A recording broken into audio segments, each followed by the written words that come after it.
Topik pertama kami kali ini, Saudara, Menteri Pariwisata dan Ekonomi Kreatif Sandiaga Salahuddin Uno menyebut kerugian langsung akibat batalnya penyelenggaraan Piala Dunia U20 di Indonesia mencapai 3,7 triliun rupiah.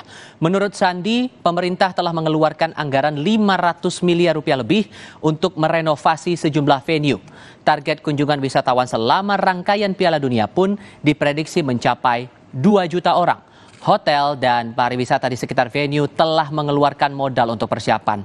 Kini, kementeriannya tengah mencari solusi bagi sektor pariwisata di sekitar venue U20 agar tidak terus merugi.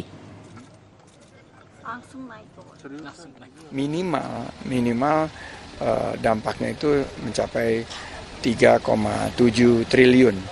Dan ini kerugian yang sangat besar, tapi yang lebih besar lagi kerugiannya adalah harapan kita untuk mewujudkan mimpi-mimpi anak muda kita menjadi bagian daripada perhelatan ajang sepak bola yang boleh dibilang mirip-mirip sama ajang FIFA World Cup di Qatar.